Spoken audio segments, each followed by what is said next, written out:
Bapak-bapak, saudara-saudara yang terkasih dalam Yesus Kristus, ya.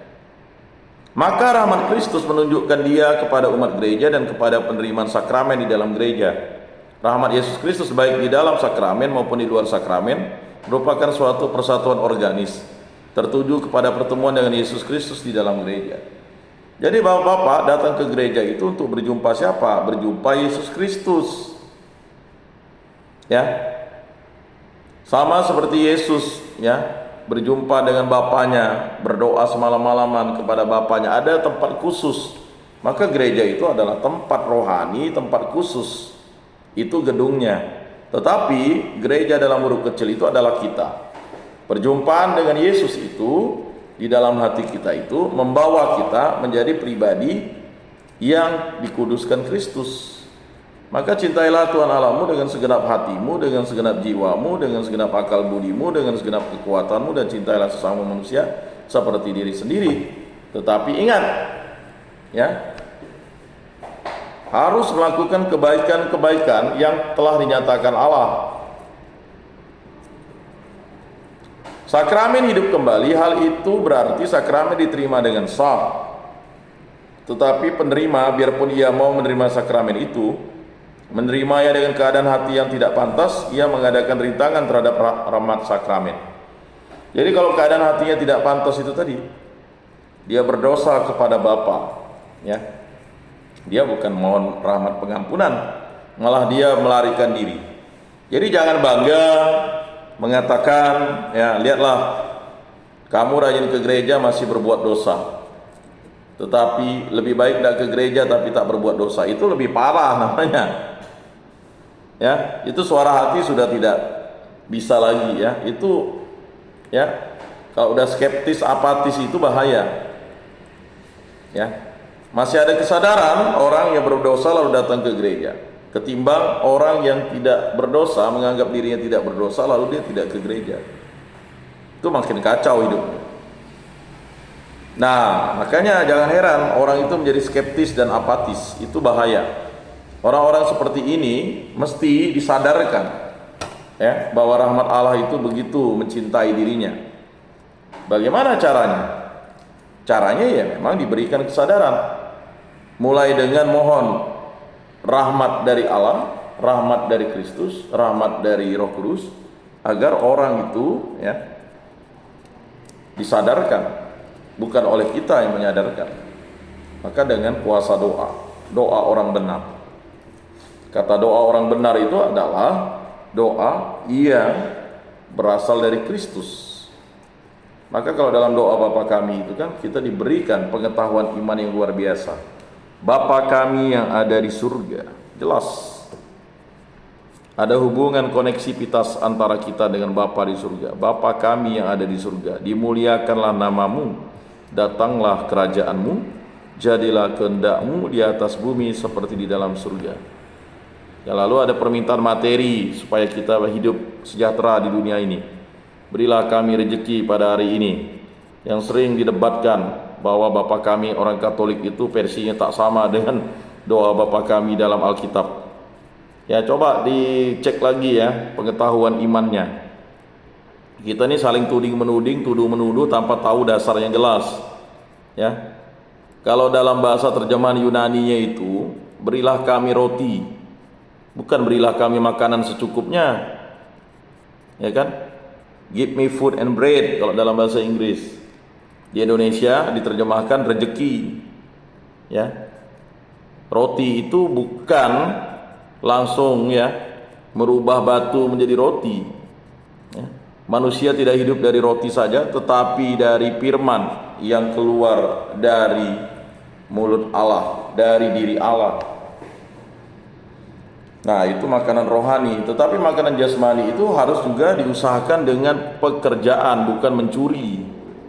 Ya, harus berusaha, ya, bekerja untuk mendapatkan makanan itu. Itulah rezeki. Dalam proses mendapatkan rezeki itu, ya, orang, ya, mengalami banyak godaan dan rintangan. Berilah kami rezeki pada hari ini dan ampunilah. Nah, itu syarat kesalahan kami seperti kami pun mengampuni kesalahan orang lain. Ya, berilah kami rezeki pada hari ini dan ampunilah kesalahan kami seperti kami pun mengampuni yang bersalah kepada kami. Jadi sampai kapanpun bapak-bapak, ya kalau tidak mengampuni dosa orang, dosa kita tak diampuni, itu syaratnya. Bapak dendam dengan orang, ya, maka dendam itu masih bercokol dalam diri kita. Sampai kapanpun ya, tidak bisa kita diampuni. Itu syarat yang diberikan Yesus kepada kita. Bapak-bapak masih dendam, ya kan? Atau mohon maaf misalnya, korban-korban bapak-bapak masih dendam dengan bapak-bapak, ya, itu memang berbeda konteksnya. Tetapi bapak sudah berusaha untuk memohon rahmat pengampunan. Berilah kami rezeki pada hari ini dan ampunilah kesalahan kami seperti kami pun mengampuni yang bersalah kepada kami, dan janganlah masukkan kami ke dalam pencobaan. Memang dalam versi Indonesianya, ya, dalam versi Prancisnya memang formanya sudah, kata-katanya sudah mau diganti, tetapi kita tetap ikut yang namanya, ya, dari KWI, Konferensi Wali Gereja Indonesia, ya. Janganlah masukkan kami ke dalam pencobaan, tetapi bebaskanlah kami dari yang jahat. Jadi kalau bapak-bapak pada hari ini tidak berdoa, bapak kami memang, ya, menghindar dari hal-hal yang jahat itu akan sangat sulit. Karena memang hidup rohani kita itu, ya, berasal dari Kristus, maka kita harus serupa dengan Kristus.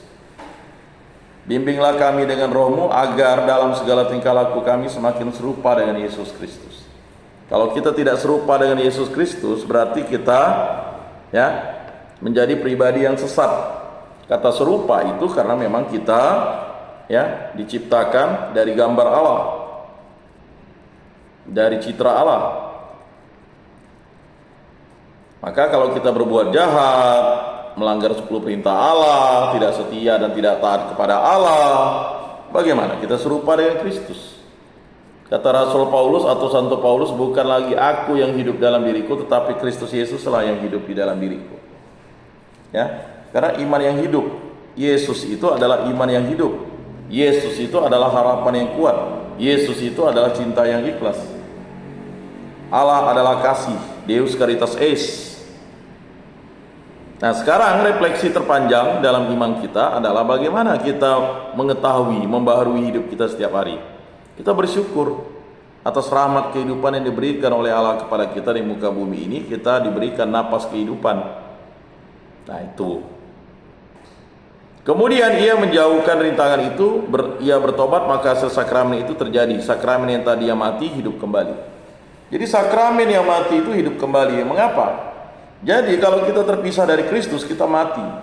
Orang yang berselingkuh, berzina itu mati imannya, walaupun dia rajin ke gereja. Ya. Ya. Jadi jangan mau mengatakan, oh tenang, saya kan rajin ke gereja, ya kan? Dia taat tapi tak setia. Yang utama itu kan setia dan taat. Apalah artinya taat tak setia? Itu orang fasik namanya, orang munafik. Ya, sama seperti pemungut cukai kan? Mana doa yang akan berkenan di hadapan Allah? Doa pemungut cukai atau doa orang Farisi? Orang-orang Farisi itu kan dia datang ke depan. Dia mengucapkan doanya itu menyombongkan diri. Tuhan, aku bersyukur aku tidak seperti orang lain, katanya. Aku bukan penyamun, bukan pezina, bukan perampok, ya kan? Dan bahkan bukan seperti pemungut cukai itu. Aku memberikan perpuluhan, ya. Jadi menyombongkan diri di hadapan Allah. Itu tuh tak ada apa-apanya di hadapan Allah.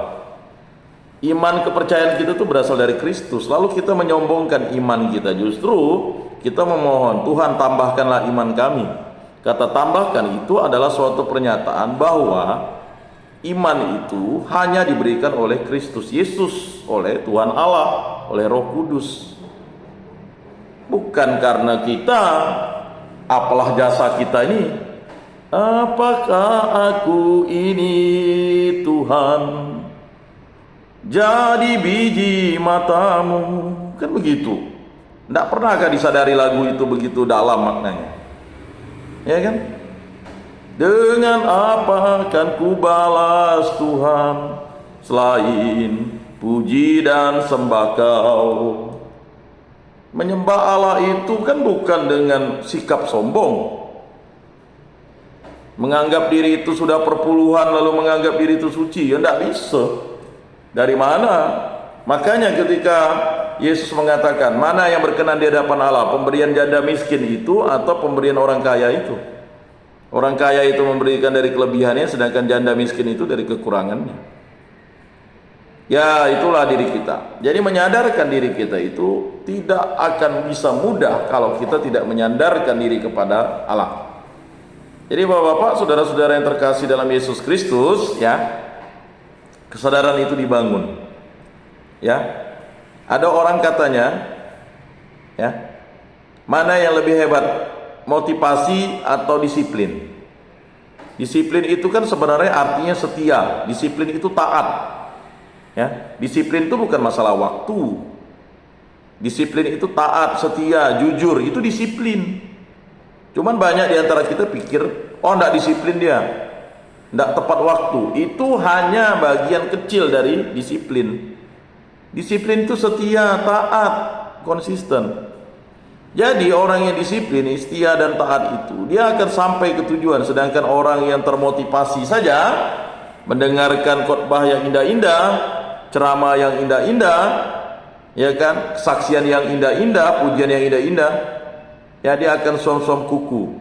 Lama-lama melihat, ya, merasa dirinya tidak disembuhkan, lalu dia bilang tidak ada mujizat. Jadi mujizat itu dianggapnya kesembuhan. Ya memang bagian dari mujizat itu salah satunya. Tapi mujizat terbesar yang diberikan Yesus kepada kita adalah kuasa. Kuasa apa? Kuasa Allah yang membebaskan kita dari belenggu dosa dan menghapus dosa-dosa kita. Dan dia wafat di kayu salib untuk menyucikan diri kita. Dan dia bangkit pada hari ketiga. Ya. Dan dia memanggil kita dan mengutus kita untuk menjadi penjala-penjala ikan atau penjala-penjala manusia. Ya. Melalui perantaraan para rasul. Dan kita akhirnya dijala oleh para rasul itu melalui iman warisan para misionaris yang datang ke tempat kita, dan bersyukurlah kita. Maka ada lagu, bersyukurlah kepada Tuhan karena Ia baik. Bapak, saudara-saudara yang terkasih, bersyukur. Ya. Jadi jangan sampai kita mengeluh di tempat ini, mengeluh, ya, karena kesalahan kita, karena salah langkah kita, atau mungkin karena tipuan dunia kita sampai di tempat ini. Tetapi Tuhan memberikan pengajaran dan penghajaran kepada kita supaya kita sadar. Sama seperti Daud diberikan kesadaran oleh Nabi Nathan dengan perumpamaan, ada seorang miskin, dia hanya punya anak domba, ya kan, satu aja anak dombanya. Lalu tiba-tiba ada orang kaya ngerampas anak dombanya. Padahal orang kaya itu bukan hanya punya anak domba, domba yang tambun dan yang terbaik ada padanya. Lalu Daud marah, siapakah orang yang melakukan itu kepada orang miskin itu? Kamulah, katanya. Lalulah Daud sadar bahwa dia telah, ya kan, mengambil istri Uria, Batseba. Ya, sebelum mengambil dia sudah berselingkuh. Karena dia berselingkuh, apa yang dilakukan? Padahal Daud bisa memiliki banyak putri-putri Israel yang cantik-cantik. Ya. Tetapi ngapa harus dengan Batseba? Ya itu tadi, kuasa hawa nafsu, kuasa dunia dan kuasa iblis tadi itu. Ya, akhirnya Daud jatuh. Ya. Lalu dikirimlah Uria itu di depan, ya, di medan perang. Dah tahu bahwa pasti dia akan mati. Nanti setelah dia mati, ya Daud seakan-akan, ya kan, bertindak suci, mengambillah istrinya Uria untuk diselamatkan. Padahal tidak begitu, kan? Ya, itu adalah, jadi pohon yang buruk menghasilkan buah yang buruk. Tidak ada pohon yang buruk menghasilkan buah yang baik. Kelakuan yang buruk ya, itu tadi, perencanaan yang buruk tadi. Dan akibatnya apa? Ya kan, anak hasil hubungan gelapnya itu pasti mati karena tidak berkenan. Dia mengutuk, akhirnya dia minta ampun dengan Tuhan dengan baring di atas tanah, di tanah, berguling-guling. Sampai semua orang ya, kerajaan itu merasa kasihan dengan Daud, tapi ya udah terlambat. Nah, itu abang Salomo itu kan mati hasil hubungan gelapnya. Dan tapi tidak hanya itu, dia harus menanggung ya, bahwa nanti Daud itu, istri-istri Daud itu akan ditiduri oleh orang-orang lain. Bahkan ya, kita tahu salah satu anak Daud itu akhirnya memperkosa adiknya sendiri yang beda mama, lalu dibunuh oleh Absalom. Jadi saling bertikai dia. Absalom itu sendiri akhirnya mati juga, padahal Daud karena ingin merampas kedudukan Daud. Jadi mereka akhirnya akibat ulah dosa itu ya, generasi mereka itu akan hancur. Tetapi Tuhan Allah kembali memulihkannya. Karena ketetapan Allah itu tetap bahwa dari keturunan Daud ini akan lahir sang juru selamat. Itu sudah dinubuatkan.